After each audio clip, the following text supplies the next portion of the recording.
2021, Dinas Pendidikan dan Kebudayaan Kota Malang memiliki berbagai rencana program dan juga kegiatan. Nah, seperti apa sih? Kita akan mengulik-nguliknya pasti bersama dengan Bapak Suwarjana SEMM selaku Kepala Dinas Pendidikan dan Kebudayaan Kota Malang. Di tamu di layar kita bersama saya Vanessa. Halo Bapak, selamat datang di program tamu kita. Terima kasih sudah bersedia hadir. Terima kasih kembali Mbak. Bagaimana Bapak kabarnya sejauh ini selama pandemi? Alhamdulillah kabarnya baik dan sampai sekarang pun juga dalam keadaan pandemi adik-adik kita, siswa kita juga bisa mengikuti program pembelajaran walaupun dengan daring dengan berbagai daya upaya Mbak. Oke. Nah, kemudian untuk kegiatan-kegiatan dari Dinas Pendidikan dan Kebudayaan Kota Malang sendiri, Bapak, apakah selama corona ini banyak mengalami perubahan atau sebenarnya tidak begitu banyak berubah? Yang jelas perubahan pasti, tapi karena pendidikan dan kebudayaan ini adalah wajib harus dilaksanakan, jadi perubahan pun juga tidak terlalu signifikan. Contoh, di tahun ini yang sekarang sudah marak juga nggak ada ujian nasional, ya itu juga sudah berubah. Tapi juga ada program-program baru kami yang nanti mungkin PPDB dan sebagainya juga akan kami kemas dengan kemasan yang tidak merugikan masyarakat. Kemudian juga pelanjutan program 2020 kemarin kami juga yang jelas nanti akan kami bangun sekolah baru untuk SMP, unit sekolah baru ada di 3 lokasi, yaitu di Polean, kemudian ada di Gadang, yang satu ada di Mulyorejo. Kemudian juga mohon maaf kalau kita berbicara tentang pendidikan kita kaitkan dengan budaya, otomatis karakter juga. Nanti juga di tahun ini kami akan mengkaji karena sekarang ini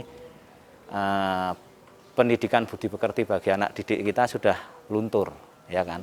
Sudah mulai luntur, makanya nanti Kota Malang dengan teman-teman pengawas, kepala sekolah, ya kami tidak untuk kemungkinan juga dengan budayawan, seniman, itu akan menggali sebuah kurikulum muatan lokal budi pekerti di Kota Malang. Itu Mbak mungkin yang program-program kami yang kami tonjolkan. Nah, kemudian sejauh ini Bapak untuk kendala-kendala selama menghadapi pandemi dan juga sudah ada solusinya berarti ya tadi Bapak ada program-program seperti budi pekerti dan segala macamnya. Nah, itu apakah ada kendala-kendala untuk mencapai tujuan tersebut? Pasti. Sekarang contoh pembelajaran daring. Ya. Di sisi lain pembelajaran daring ini harus dilakukan. Guru bisa membuat sebuah modul pembelajaran dengan daring siswa. Cuma yang menjadi kendala adalah apakah fasilitas masyarakat dalam hal ini adalah anak didik dan orang tua sudah memenuhi. Contoh sekarang, tidak semua masyarakat kita ya itu mempunyai alat yang memenuhi syarat. Bahkan mohon maaf dalam tanda kutip ada beberapa masyarakat kita yang mungkin rata-rata kan pakai HP ya Mbak ya. Ya.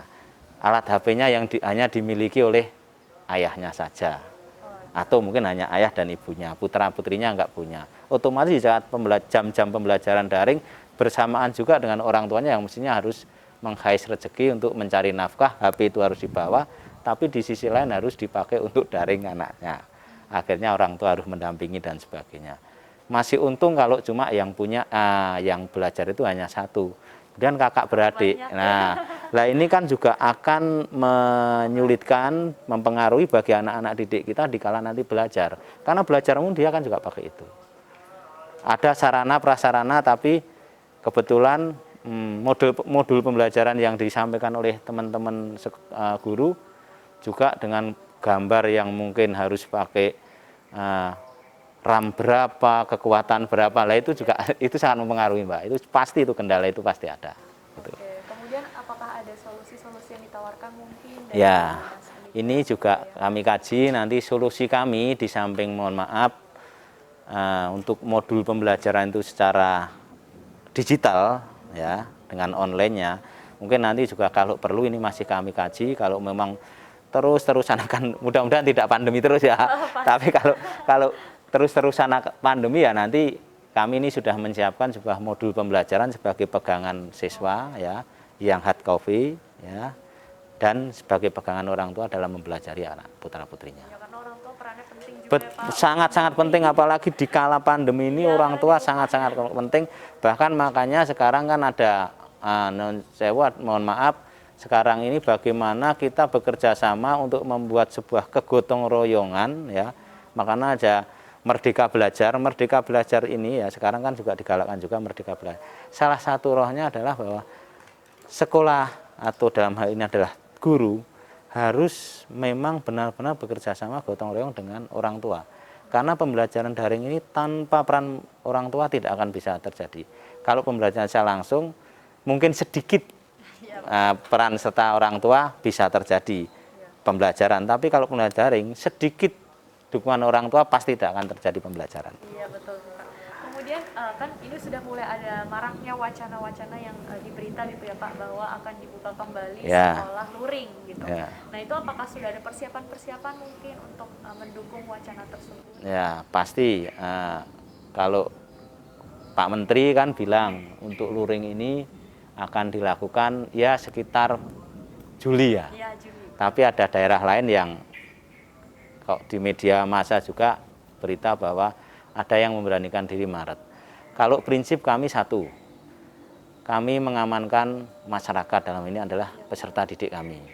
Karena kalau sudah peserta didik kami itu satu peserta didik di sekolah, tapi di rumah kan ada orang tua dua, ada kakak adik, ada kakek nenek kalau masih jadi satu. Lah ini kan harus kita amankan juga. Prinsip kami akan mengikuti program dari pemerintah pusat. Kalau memang pemerintah pusat kapan melakukan, dan seandainya pemerintah pusat belum, kemudian kita mau memberanikan diri mendahului, kami kaji dulu pasti. Persiapan kami, termasuk pemerintah daerah, ini juga sudah melakukan vaksin kepada tenaga-tenaga kami yang struktural, kemudian di sekolah juga sudah mulai kita data dan insya Allah maksimal mungkin dalam minggu besok sudah akan ada vaksin untuk guru yang jumlahnya guru, kemudian tenaga non guru kayak penjaga, kebersihan, kemudian satpam ya sekitar 9.500-an sekian. Itu di Kota Malang. Wah, menarik sekali Bapak informasinya. Baik, jangan kemana-mana Bapak, kita tahan dulu ya. Informasinya. Nanti akan kembali setelah yang satu ini. Tetap bersama kami di Tamu Kita, Tamu di Layar Kita.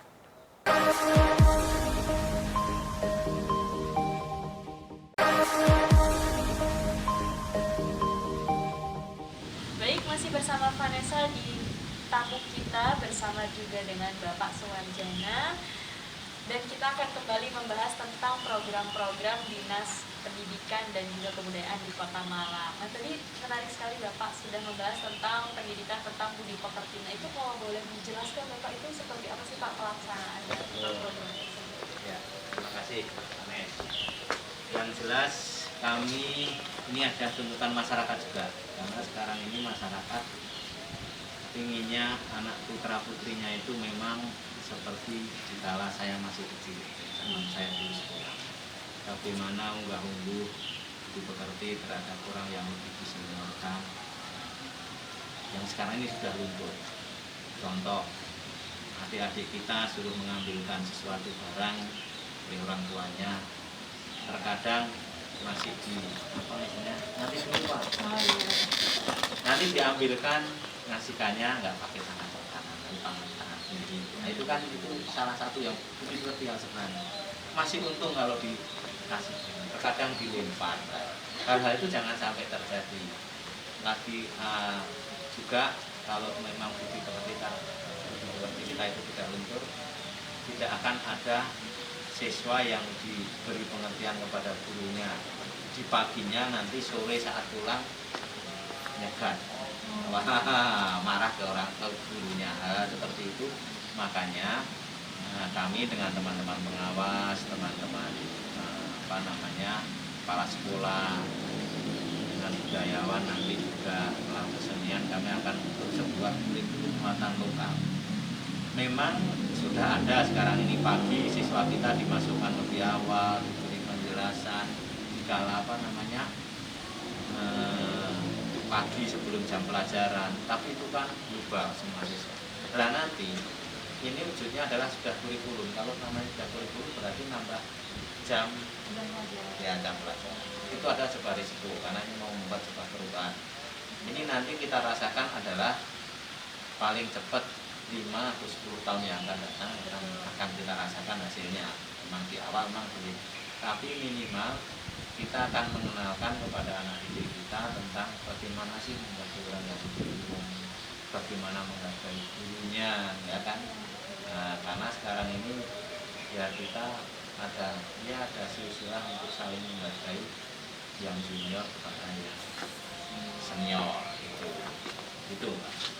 Oke, nah itu kan tadi seputar pendidikan Bapak sudah menarik sekali. Jadi sudah berjalan berapa lama Bapak untuk implementasi dari pendidikan budi pekerti tersebut? Sebenarnya ini sudah 1 tahun lebih lah, sudah tetap pendidikan karakter itu ada. Cuma yaitu tadi yang sekarang ada itu masih global sifatnya, belum dimunculkan dalam sebuah mata pelajaran. Nah ini nanti kami akan munculkan sendiri bahwa mungkin 1 minggu 2 mata pelajaran. Berarti kami siapkan perangkatnya, modul sudah kami siapkan gurunya. Tapi saya yakin kalau guru, insya Allah karena kan ada guru agama, ada guru bahasa Jawa, bahasa Indonesia. Apalagi di SD kan global ya, semua guru harus membidangi itu karena SD itu belum bidang studi.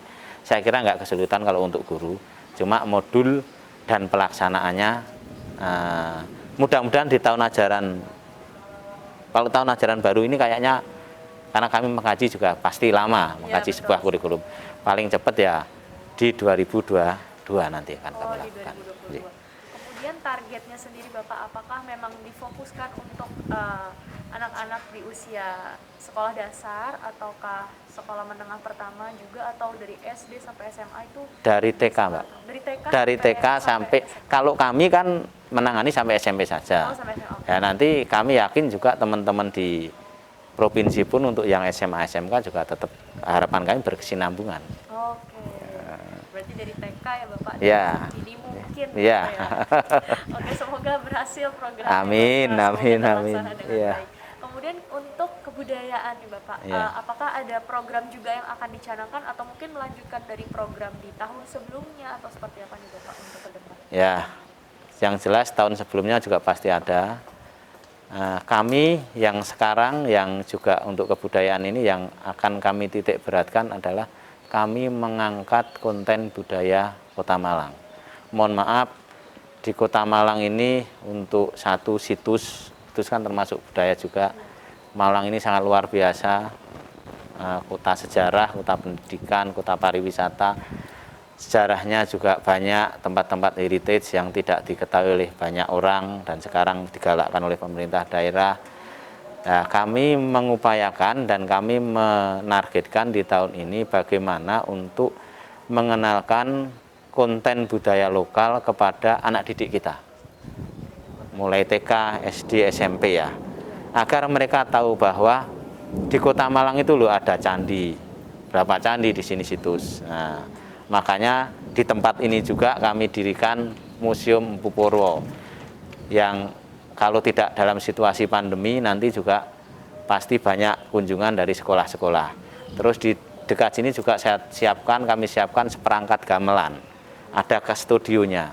Nah ini harapan kami nanti kalau sudah tidak pandemi itu adik-adik kita mulai SD, SMP, TK ya, TK, SD, SMP itu bisa menggunakan tempat ini untuk satu berlatihan di Gilir sambil pembelajaran luar sekolah, luar kelas. Di situ bisa nanti gamelan itu fleksibel, bisa untuk latihan tari, untuk latihan kerawitan. Dan yang saya juga mau titik beratkan adalah bisa latihan dalang. Dalang itu kan latihan dalangnya, sindennya, pengrawitnya kan ada lengkap, sudah 1 kali latihan sudah tiga. Nah itu sekarang itu mohon maaf Mbak, kita mau mencari pengrawit ya, yang ngiringi pakai gamelan Jawa itu di usia saya saja sudah masih bisa dihitung jari, apalagi usia SMA SMK. Nah makanya di tahun ini kami akan nanti setelah pandemi akan kami tawarkan kepada sekolah dan akan kami jadwal. Iya, Ya itu, biar mereka mengenal budaya kita.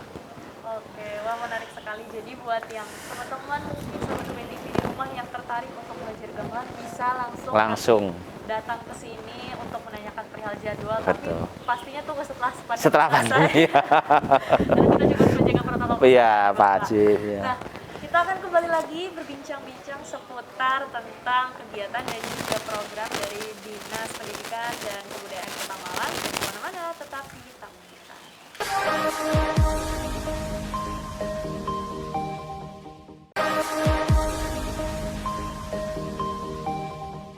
Baik, kembali lagi bersama Vanessa dan juga Bapak Suwarjana masih di Tamu Kita. Kali ini kita sudah hadir di salah satu studio gamelan dan tari di Dinas Pendidikan dan Kebudayaan Kota Malang. Wah, ini besar sekali dan mungkin sahabat Umi TV bisa berkunjung ke sini mungkin sambil mencari ilmu, mungkin Berlatih. Ya. Berlatih gitu kan untuk melestarikan budaya kita Budaya juga. kita. Nah, boleh diceritakan Bapak mungkin ini sudah berapa lama studio ini ada dan seperti apa sih fungsinya? Ya, yang jelas studio ini ada sekitar 2-3 tahun yang lalu. Kemudian memang fungsinya tadi juga kami sampaikan bahwa ini dipakai untuk latihan adik-adik kita. Siswa-siswa kita mulai SD, mulai TK, tapi kalau TK mungkin agak kesulitan ya. TK mungkin agak kesulitan, tapi ada Mbak. Banyak TK yang memang mereka untuk konten untuk tetap melestarikan budaya kita tetap ada. Tapi SD, SMP, bahkan dulu saat kita menangani SMA, SMK pun juga mereka ada di tempat ini. Nah, ini harapan kami ya nanti sebelum pandemi kemarin, tapi di saat mulai Maret kemarin karena pandemi tahun kemarin, kami stop untuk adik-adik kita berlatih di sini. Kalau yang mungkin mereka mau latih secara enggak tari, enggak live gamelan, bisa juga kami siapkan audio. Mereka bisa berlatih, insya Allah representatif. Nah, harapan kami latihan itu juga dengan live gamelan. Nah, tarian. Semua kesenian, dalam hal ini ada kesenian Jawa. Karena kalau kita sudah bicara gamelan, Mbak ya, memang ini warisan nenek moyang kita yang memang sudah diahlinya tidak mudah membuat gamelan ini dengan nada-nadanya. Kalau mungkin di Amerika atau mungkin di negara-negara yang maju, mereka membuat alat musik hanya gitar lah, mudah. Tapi kita pakai logam loh Mbak. Nah, ini kalau nggak memang orang-orang yang ahli untuk logam, mereka tidak bisa untuk membuat sebuah notasi. Makanya harapan kami anak-anak didik kita tetap melestarikan budaya ini agar tidak putus lah. Yang kita takutkan kan nanti sekian tahun diakui oleh sana. Nah, itu Mbak ya. Nanti bisa untuk berlatih tari, wayang ya, yang sekarang sudah punah, ketoprak juga. Kalau di sini kan ludruk ya, nggak apa-apa, ludruk kan juga iringannya pakai ini juga. Oke, waduh, pokoknya berarti pesan langsung nih dari Bapak Kepala Dinas bahwa kita harus terus melestarikan lintas generasi berapapun. Betul, ya Pak. ya. Kalau bisa ya setiap generasi sudah punya ahlinya tersendiri biar tidak diklaim nanti atau mungkin bisa ada yang meniru dari negara lain seperti Betul. itu. Nah, kemudian Bapak untuk dari jarak waktu yang dekat ini apakah mungkin akan ada event apa nih Bapak dari Dinas Pendidikan dan juga Kebudayaan Kota Malang? Oke, di bulan Februari Maret ini kita ada lomba untuk penelusuran budaya-budaya di konten lokal Malang. Itu nanti baik dengan lembaga SD, SMP, kemudian juga lembaga-lembaga kesenian, karena di Malang ini banyak Mbak lembaga-lembaga kesenian, dan kami juga akan tetap selalu berkoordinasi dengan seniman-seniman tua, budayawan ya, yang harus kita wadahi biar tidak terjadi yang tidak kita inginkan. Karena nyun sewu, mohon maaf, kalau kita sudah bicara di Malang, Malang ini kota kreatif, kota pendidikan, kota budaya. Ya, banyak pendatang banyak pendatang dengan berbagai berbagai apa ya, berbagai kolaborasi. Lah ini memang harus kita wadahi, kita bagaimana untuk budaya kita, budaya lokal, budaya Indonesia, Jawa itu tidak kalah dengan pentasnya musik-musik yang dari sana. Jadi adik-adik kita, usia sekolah kita itu mereka tahu. Ya, karena apa? Itu juga untuk kewajiban kami untuk membina pendidikan kebudayaan ini memang pas. Jadi tidak hanya membina secara konteks ilmu pengetahuannya saja, tapi kami juga membina untuk budaya keseniannya. Nah, karena apa sih artinya kita pinter kalau kita nggak menghargai budaya orang, budaya kita sendiri, identitas kita, gitu loh Mbak ya. Oke.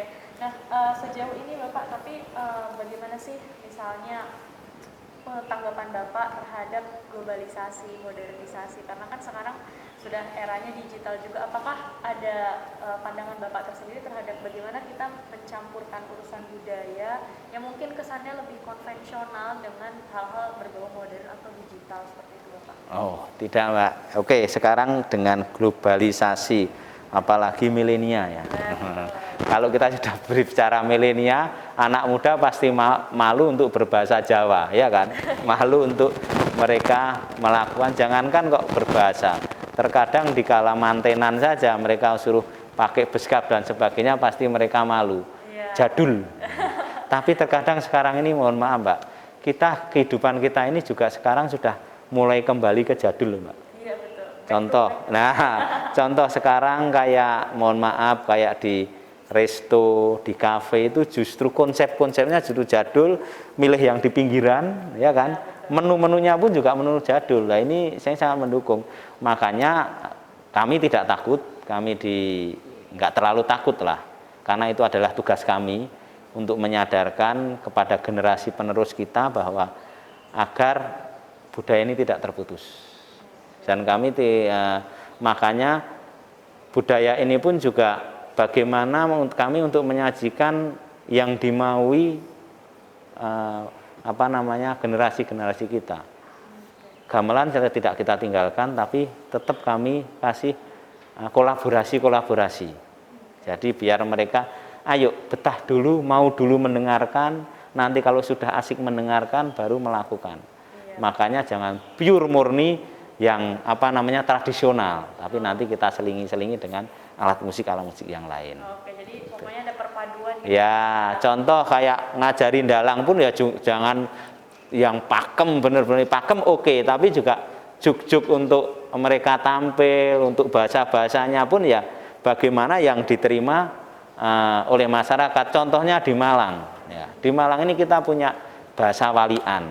Nah, ya gitu. Jadi nanti mungkin juga bisa kami terangkan bagaimana bahasa walian ini biar tidak hilang atau Nah, itu nanti mungkin kami terangkan lagi. Oke, nah menarik ya, tadi udah membahas tentang bahasa walian. Pasti sahabat BDV sudah tidak asing ya dengan bahasa walian. Tapi jangan kemana-mana, kita pasti masih akan ngobrol-ngobrol kembali. Tetap di tamu kita.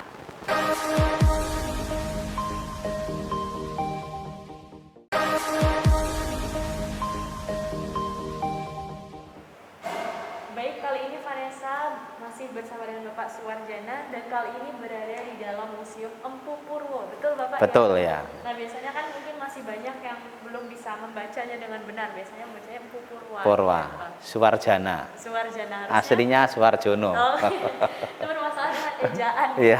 Dan di sini Vanessa juga senang sekali karena berada di depan dari Arca Brahma Catur Muka. Wah, terhormat sekali bisa masuk ke sini.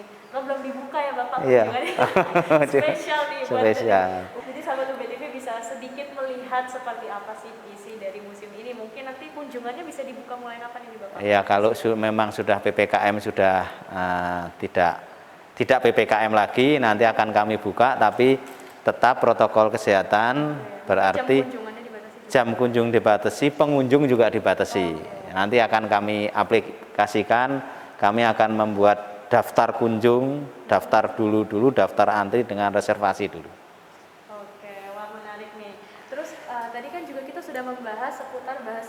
Walian. Nah, Ya. itu menarik sekali Bapak. Nah, itu sejauh ini seperti apa sih bahasa Walian perkembangannya? Apakah mungkin sudah terdaftar atau seperti apa? Ya, yang jelas tadi juga saya sampaikan bahwa di Kota Malang ini adalah kota kreatif, Mbak.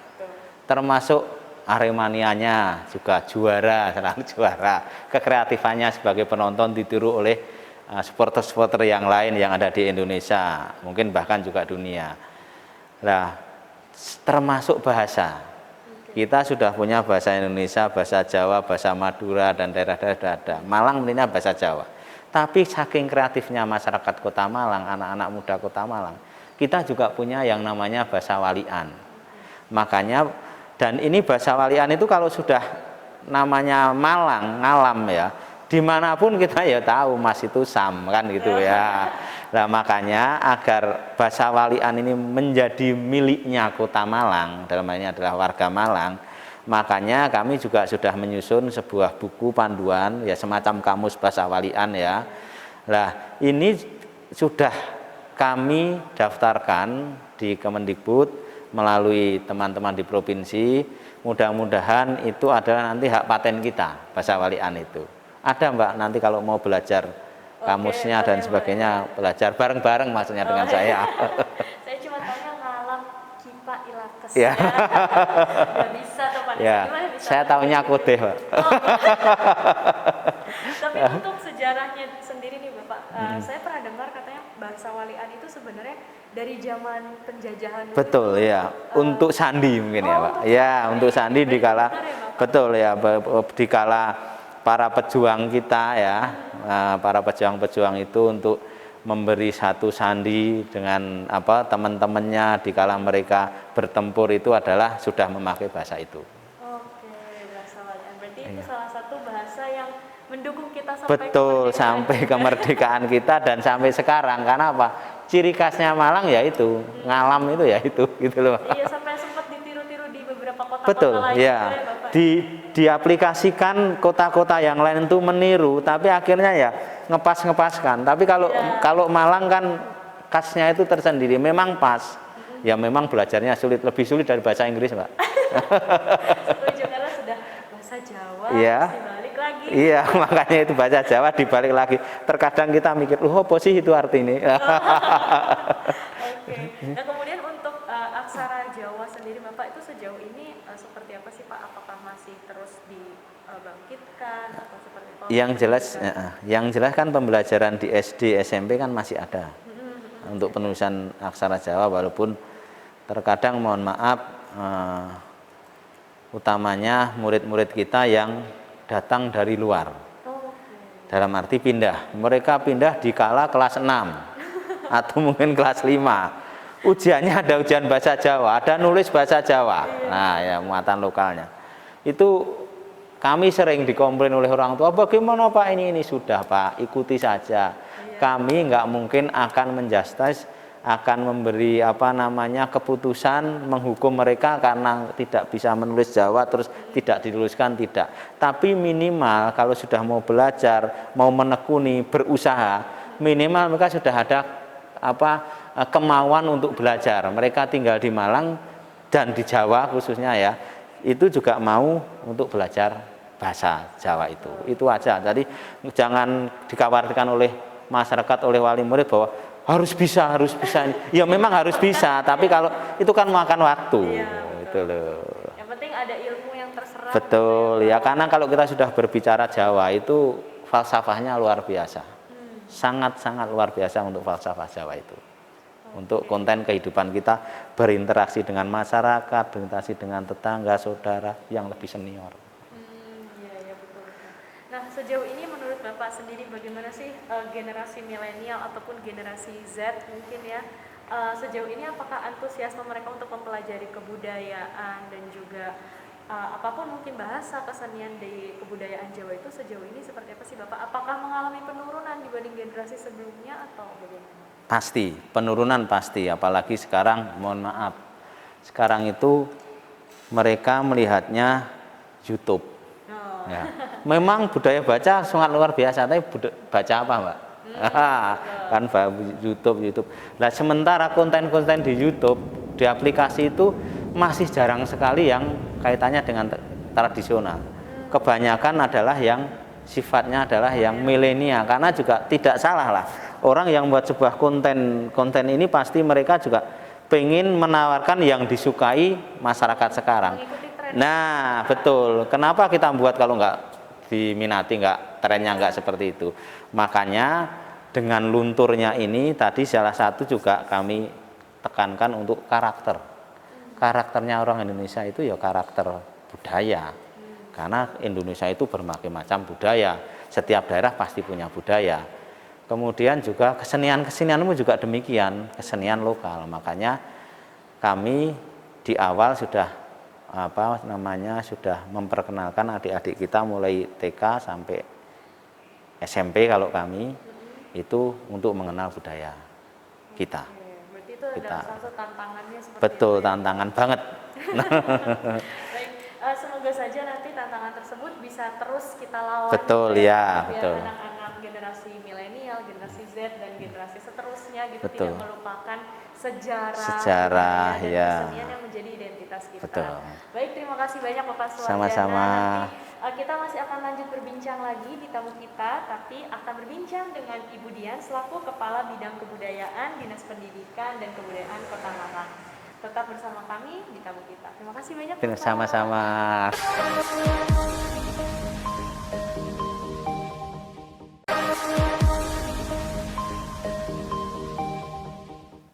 Baik, masih bersama Vanessa di tamu kita, tamu di layar kita. Nah, saat ini Vanessa sudah ditemani seperti tadi janji Vanessa dengan Ibu Dian. Nah, Ibu Dian ini selaku Kepala Bidang Kebudayaan ya Ibu ya. Iya, betul. Dinas Pendidikan dan juga Kebudayaan Kota Malang. Nah, bagaimana kabarnya Ibu? Alhamdulillah, baik Mbak Vanessa. Oke Ibu, terima kasih mau berbincang-bincang dengan kami. Nah, Vanessa penasaran seputar program-programnya Ibu. Apakah sejauh ini untuk sepanjang tahun 2021, program apa saja sih yang mungkin akan terlaksana gitu dari bidang kebudayaan sendiri? Oke, baik. Kalau dari bidang kebudayaan sendiri, ini banyak program ya yang menyasar ke masyarakat maupun program-program yang ditetapkan oleh pemerintah pusat. Ini kami padukan, kami combine seperti itu, jadi nanti akan bisa sinergi seperti itu. Oke, nah kemudian untuk tadi kan sudah dijelaskan dari Bapak Kepala Dinas itu yang terdekat itu tadi ada tentang acara di acara tarian kesenian itu ya Bu ya. Nah, itu seperti apa sih Bu, boleh dijelaskan lebih lanjut mungkin?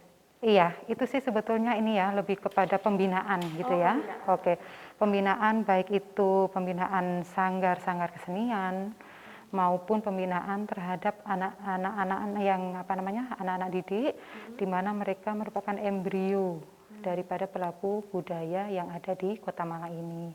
Nah, ini memang kita khususkan untuk Kota Malang. Jadi kita menggali potensi mereka untuk lebih berkarya, untuk lebih peduli dengan budayanya sendiri.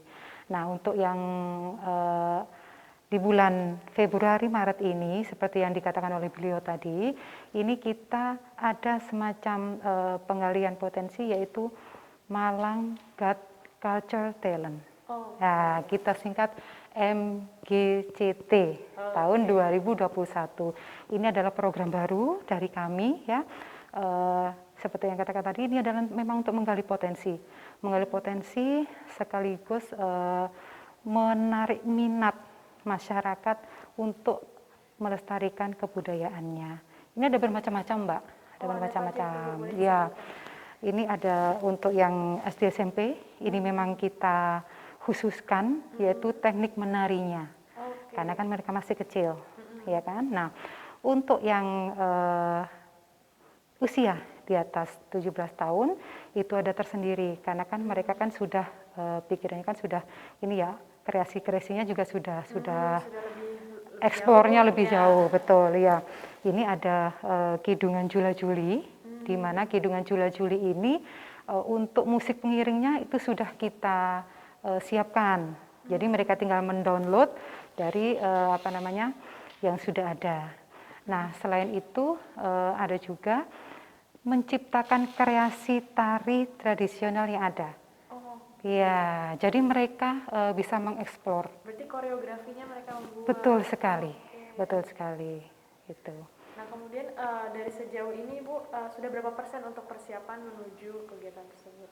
Ya, kalau sekarang masih dalam tahap pendaftaran gitu ya. Dalam tahap pendaftaran mereka juga ada sudah banyak sih yang sudah mendaftar gitu ya. Nanti di bulan Maret itu terakhir pendaftaran sekaligus terakhir mengupload. Karena ini masa pandemi, maka kita sajikan secara virtual. Oke. Iya, jadi mereka mengirimkan video hasil rekaman mereka kepada panitia gitu ya, kepada kami. Nanti akan dinilai oleh tim juri. Tim jurinya juga kita pilihkan yang memang benar-benar maestro di bidangnya. Iya, memang benar-benar kompeten di bidangnya ini. Nah, masyarakat juga tidak perlu khawatir akan profesionalitas yang nantinya bisa untuk mengantarkan mereka ke arah yang lebih baik lagi. Oke, nah kemudian untuk hadiahnya sendiri nih Ibu, apa sih Oke. hadiah yang mungkin saja sahabat Ubin TV di rumah kan penasaran atau ingin anak-anaknya ikut gitu, jadi bisa tertarik dan mendaftar begitu. Iya, hadiahnya menarik ya, hadiahnya menarik. Yang juara pertama ini 2 juta plus trofi. Trofinya ini nanti dari Bapak Wali Kota Malang juga ada sertifikat. Iya, ini kan paling penting ya untuk menandakan ya bahwa mereka benar-benar cinta kepada budayanya, benar-benar cinta kepada kesenian, dan mereka juga ikut melestarikan. Oke, oh menarik sekali ya, ternyata lombanya sudah dikemas sedemikian rupa, jadi jangan ragu-ragu untuk mendaftar ya, masih dibuka pendaftaran ya sampai bulan Maret. Masih dibuka pendaftaran. Oke, dan jangan lupa pastinya kirimkan video terbaik dari sahabat Ubin TV gitu, dan sesuaikan dengan kategorinya Ibu. Iya, dan satu lagi Mbak. Oh ya boleh, apa itu? Satu lagi untuk lebih jelasnya lagi silahkan kunjungi Instagramnya Kebudayaan Dikbud Kota Malang. Di situ sudah jelas nanti juknisnya seperti apa, hadiahnya apa saja, itu sudah jelas di situ. Silakan follow. Ya, pasti ya, follow, kemudian like, komen, dan juga share tentang betul. lomba tersebut. Betul. Nah, selain lomba tersebut, apakah ada program lainnya mungkin atau kegiatan atau event apa sih Bu yang dari bidang kebudayaan? Iya, selain itu nanti ada event-event gitu ya. Nanti di bulan April memperingati Hari Jadi Kota Malang. Ini nanti kita juga akan mengadakan semacam ruatan seperti itu, ritual untuk Kota Malang. Tapi disesuaikan juga karena kondisi kita seperti ini, nanti dimungkinkan secara virtual juga. Gitu. Oke, kita memanfaatkan digital platform. Iya, betul sekali. Oke. Ya. Nah, kemudian mungkin ada pesan-pesan dari Ibu mungkin terkait dengan generasi milenial dan juga generasi Z yang sekarang, kalau tadi Bapak Kepala Dinas sudah menyampaikan sudah luntur minatnya untuk melestarikan kebudayaan dan juga kesenian, itu seperti apa sih Ibu? Iya, jadi begini, kebudayaan itu sampai kapanpun tidak luntur, gitu ya. Adapun adanya zaman now katanya seperti itu ya, zaman now, zaman milenial, ini kan hanya pentahapan saja. Tapi budaya itu kan bisa masuk kemana-mana. Bukan berarti dengan adanya zaman yang seperti ini, bukan berarti budaya itu tidak bisa eksis, tidak bisa. Tugas generasi milenial bagaimana mem-packaging tersebut untuk yang lebih menarik lagi dan bisa lebih diminati. Itu saja. Oke. Nah, habis ini kita masih akan ngobrol-ngobrol mungkin apakah ada rencana-rencana terkait kegiatan kedepannya atau mungkin harapan-harapan dari Ibu terhadap generasi-generasi kami. Jangan kemana-mana, tetap bersama kami di Tamu Kita, Tamu di Layar Kita.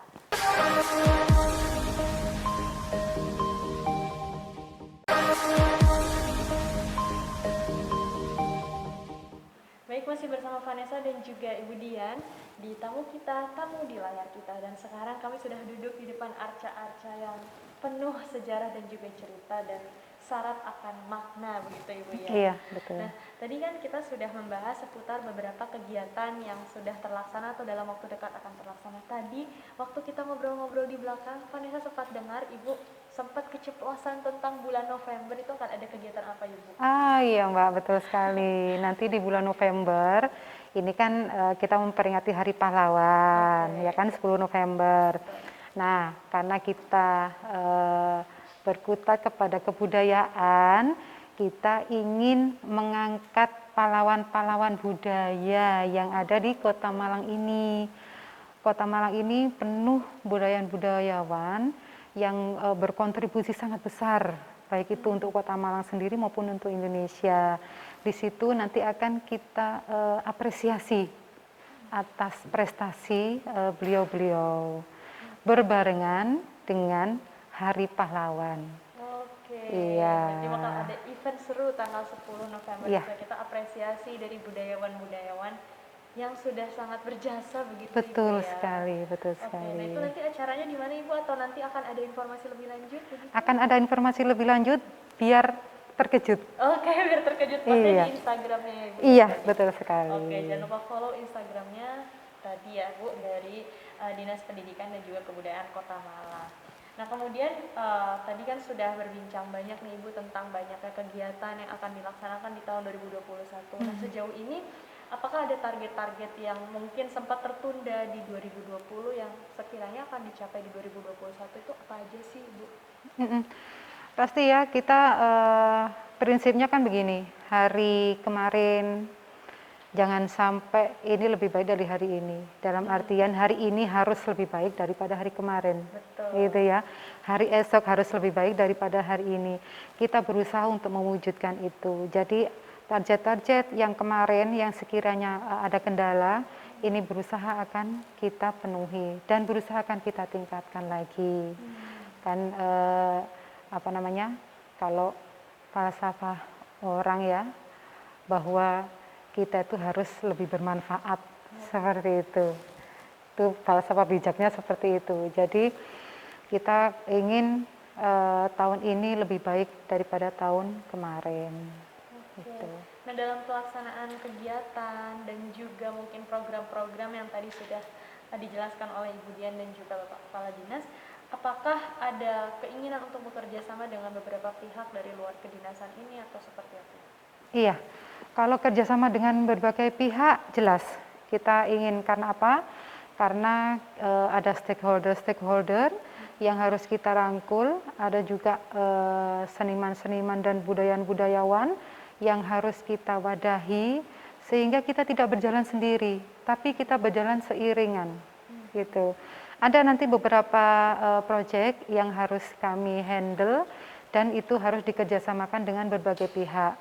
Itu baik itu dengan perguruan tinggi maupun dengan komunitas-komunitas. Nah, untuk budayawan sendiri di sini kan ada K3M seperti itu. Seniman sendiri juga ada di KM yang berdiri sejak tahun 1973. Nah, beliau-beliau ini kita rangkul semua. Kita ajak diskusi semuanya. Jadi untuk budaya ini tidak stuck sampai di sini, akan tetapi kita ingin melanjutkan semuanya, tapi seiring dengan perkembangan zaman. Gitu. Tak lekang oleh waktu. Iya, ya. betul sekali. Nah ngomong-ngomong soal tak lekang oleh waktu Ibu, sekarang kan sudah zamannya serba digital, sudah 5.0 industrial.